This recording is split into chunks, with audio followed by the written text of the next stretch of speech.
Hi viewers, welcome to our channel.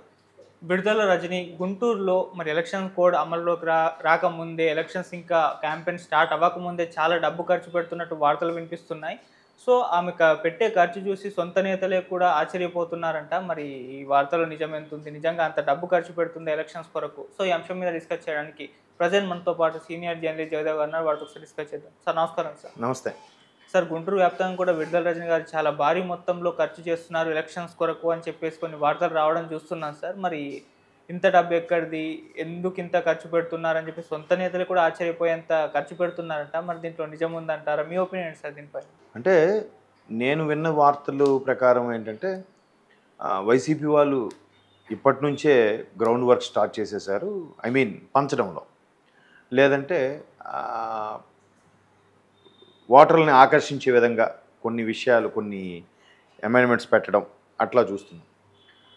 మొన్న మీరే చెప్పారనుకుంటున్నా, ఎవరైతే నిరాశావాదులు ఉన్నారో, రెబల్స్ ఉన్నారో వాళ్ళకి విదేశీ ట్రిప్పు పెట్టబోతున్నారని. అవును. అలా కాకుండా కొన్ని నియోజకవర్గాల్లో కీలకమైన వాళ్ళు రైట్ హ్యాండ్ లెఫ్ట్ హ్యాండ్ అని ఉంటారు కదా, లేదా ఆ పర్టికులర్గా నియోజకవర్గంలో సర్పంచ్లు కానీ, లేదా మున్సిపల్ అయితే వార్డు మెంబర్లు కానీ, ఇట్లాంటి వాళ్ళని కూడా కొద్ది బాగా పార్టీ కోసం పనిచేసే వాళ్ళని సెలెక్ట్ చేసి కూడా టూర్లకు పంపించే ప్రయత్నం చేస్తున్నారు. మొన్న ఒక ఫ్రెండ్ ఊరు నుండి వచ్చాడు. తను ఎట్లాగ చెప్తున్నాడు, అరే మా పక్క నియోజకవర్గంలో ఒక మాజీ మంత్రి, పేరు అనవసరం, రోజు ఆయన ఒక షామియానా కట్టేసి ఆయన ముందుగా కాంపౌండ్ వాళ్ళలో కార్యకర్తలు వచ్చిన వాళ్ళకి వచ్చినట్టుగా ఎవరికి ఎంత కావాలంటే అంత చికెను, మటను, చేప రోజు ఒక పెళ్ళి తంతులాగా నడుస్తూనే ఉందట. బేసిన్లు వండుతున్నారట, బిర్యానీలు అవి ఇవి. ఇంకో పక్క నియోజకవర్గం వాళ్ళైతే అవి కూడా ఇస్తున్నారంట, బాటిల్స్ ఇచ్చి వాళ్ళు ఏం చేస్తున్నారంటే, ఇట్లా కూర్చొని తింటే ఎక్కువ మందికి దానికి తగ్గట్టుగా వండడానికి మనుషులు కావాలి, ప్లేట్లు, తర్వాత సర్వీస్ చేసే మనుషులు కావాలి, ఇవన్నీ ఉన్నాయని ఇంకొక పక్క నియోజకవర్గం వాళ్ళు ఏం చేస్తున్నారంటే, ఒక ప్యాకెట్టు, ఒక బాటిల్ అట్లా ఇప్పటి నుంచే, అంటే మెయిన్ కార్యకర్తలకు ఇస్తూ, రే మనతో కలిసి తిరిగే వాళ్ళ కుర్రోళ్ళని ఇప్పటి నుంచే గ్యాదర్ చేయండి రా బాబు, ఇవి ఇవ్వండి, ఇచ్చివ్వండి, తీసుకురండి, మనతో అలవాటు చేయండి. ఒక వారం రోజులు, 15 రోజులు, నెల రోజులు అలవాటు అయ్యాక నెక్స్ట్ ఎలాగ 1 మంత్లో వచ్చేస్తుంది. ఈ 1 మంత్ అంటే నెక్స్ట్ మంత్ కూడా మనతోనే ఉండేలా చూసుకోండి. ఎలక్షన్స్ వరకు, పోలింగ్ తేదీ వరకు మనతో ఉండాలి. మీరు ఏం చేస్తారు తెలియదని ఇలాగ రకరకాల నియోజకవర్గాల్లో రకరకాల సామవేద దండోపాయాలన్నీ ఉపయోగిస్తున్నారు.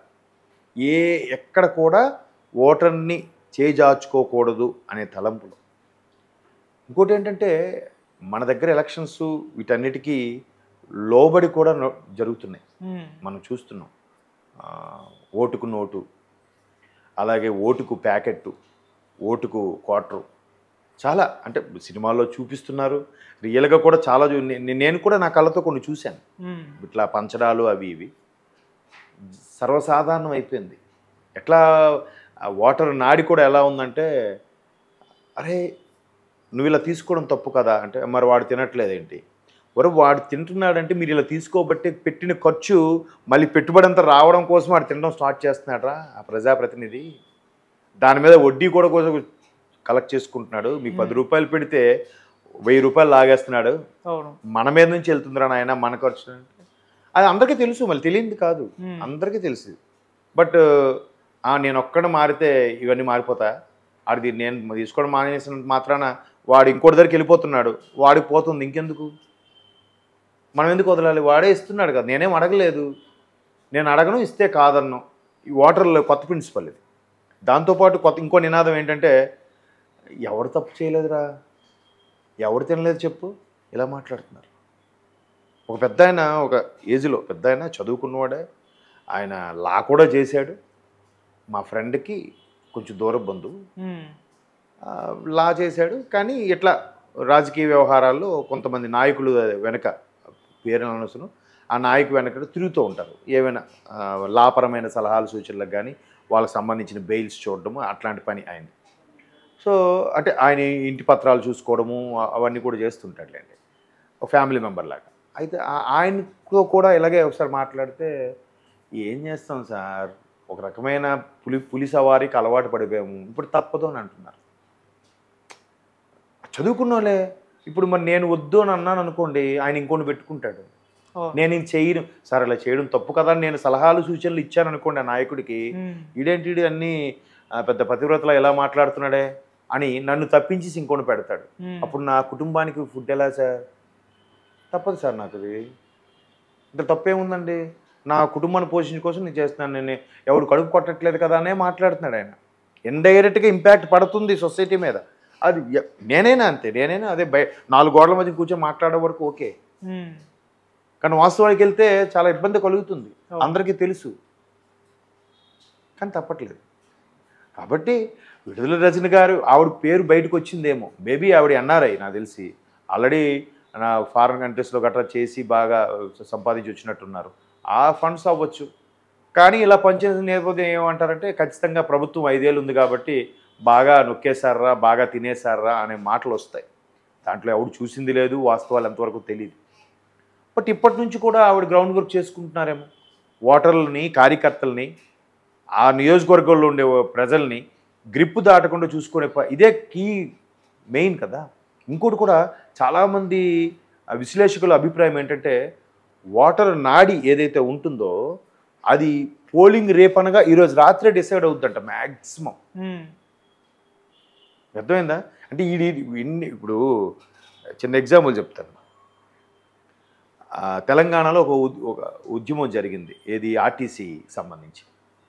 దాని మీద చాలామంది నిరాహార దీక్ష చేశారు, తర్వాత కొంతమంది ప్రాణాలు కూడా కోల్పోయారు. వన్ ఫైన్ డే ఏమైంది, అప్పుడు కేసీఆర్ గారు ఉన్న హయాంలో వాళ్ళందరిని పిలిచి మీటింగ్ పెట్టారు, భోజనాలు పెట్టారు, మీకు సరే గవర్నమెంట్ కలుపుతున్నాం, మీకు ఇది ఇస్తున్నాం అని చెప్పారు.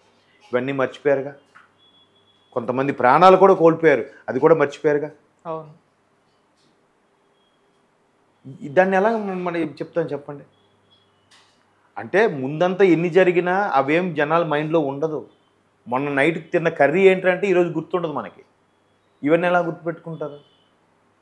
సహజం, ఇలా చేశారా, అలా చేశారా, ఓకే అని చెప్పేసి మళ్ళీ ముందు రోజు నైట్ అక్కడ 1 వీక్ ముందు ఫేవర్గా ఏం చేసాడు ఇదే గుర్తుంటుంది వాడికి. అందుకే ఈ తాయిలాలు, ప్యాకెట్లు, క్వార్టర్ బాటిళ్ళు, అమౌంట్ ఇవ్వడాలు ఇట్లా జరుగుతున్నాయి. సో ఇప్పటి నుంచి వాళ్ళు గ్రౌండ్ వర్క్ చేసుకుంటున్నారు. బాబు ఎలాగైనా మనం గెలవాలి. ప్రతి ఒక్క రాజకీయ నాయకుడు, ప్రతి ఒక్క ప్రజాప్రతినిధి తాపత్రయం ఎలా ఉంటుందంటే, ఒకవేళ పూర్తి స్థాయిలో వ్యతిరేకత ఉన్నా నేను నా నియోజకవర్గంలో గెలిస్తే చాలు, నా గవర్నమెంట్ రాకపోయినా పర్వాలేదు, నా నియోజకవర్గంలో నేను గెలవాలి అనే తాపత్రయం ఉంటుంది. ప్రజలకు మేలు చేయాలనే తాపత్రయం కాదు, నా నియోజకవర్గం నేను గెలిస్తే చాలు, గవర్నమెంట్ తర్వాత సంగతి. ఫస్ట్ ప్రయారిటీ ఎవరు సెల్ఫిష్ వాళ్ళు, నా నియోజకవర్గం నేను గెలవాలి. గవర్నమెంట్ వచ్చిందా గవర్నమెంట్ వైపు ఉంటా, గవర్నమెంట్ రాలేదా జంప్ అయిపోతా, ఏముంది, లేదా ఎమ్మెల్యే హోదా ఉండనే ఉందిగా.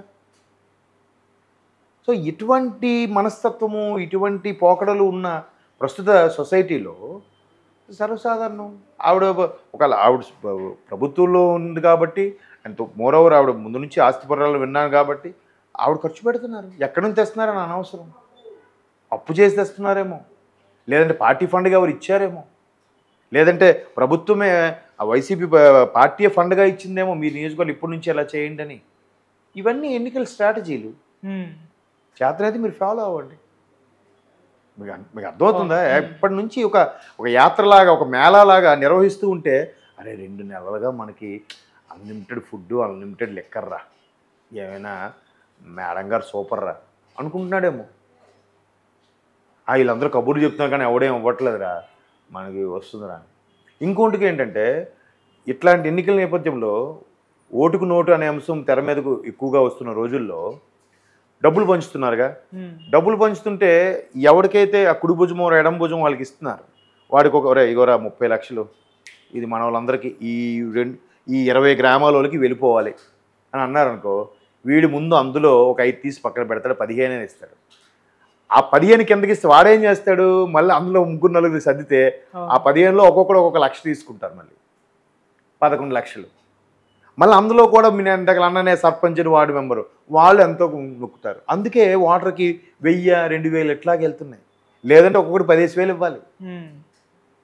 అక్కడ కూడా చూడు అదేదో సినిమాలో ఐస్ ముక్కలాగా ఎక్కడి నుంచి స్టార్ట్ ఇక్కడికి వచ్చేసరికి ఏముండదు ఉట్టి తడే. కాబట్టి అందులో కూడా అవకతవకలు అవుతున్నాయి కాబట్టి వీళ్ళు ఇప్పటి నుంచే తెలుగుగా ఏం చేస్తున్నారు, వస్తు రూపంలో ఇస్తున్నారు. ప్యాకెట్లు లేదంటే అన్లిమిటెడ్ ఫుడ్డు, వచ్చిన వాళ్ళందరికీ భోజనాలు ఎంతమంది వస్తే రాని రెడీగా కర్రీ చేసిపోయి ఉంచండి, రెస్టారెంట్లో లాగా.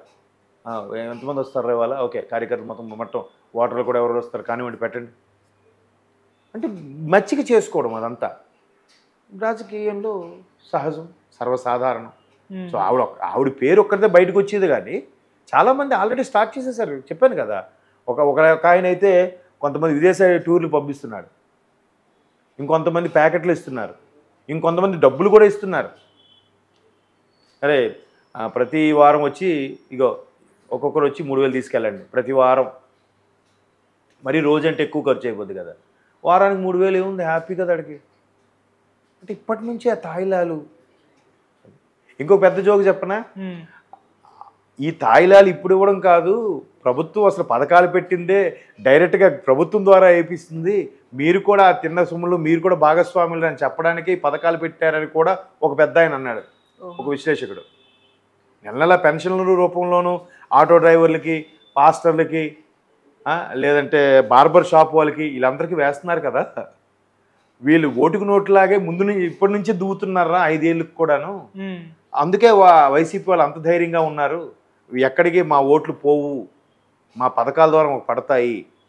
ఆ పథకం ఈ పథకం సుమారుగా ₹1,00,000 పడుతుంది కుటుంబానికి, ఎవరిస్తారు ₹1,00,000? ఇది కూడా ఒక టెక్నిక్కే అని అన్నారు ఒక పెద్ద ఆయన. నేను డీప్గా ఆలోచిస్తే అవునా మేబీ కదా. కాబట్టి ఒక ఆవిడేం పాపం చేసింది, ఆవిడ ఒక్కడి పేరే బయటికి వచ్చింది కానీ చాలామంది ఆల్రెడీ గ్రౌండ్ వర్క్ స్టార్ట్ చేశారు. పంపకాలు అయితే స్టార్ట్ అయిపోయాయి up to polling date have been continuing process అనమాట.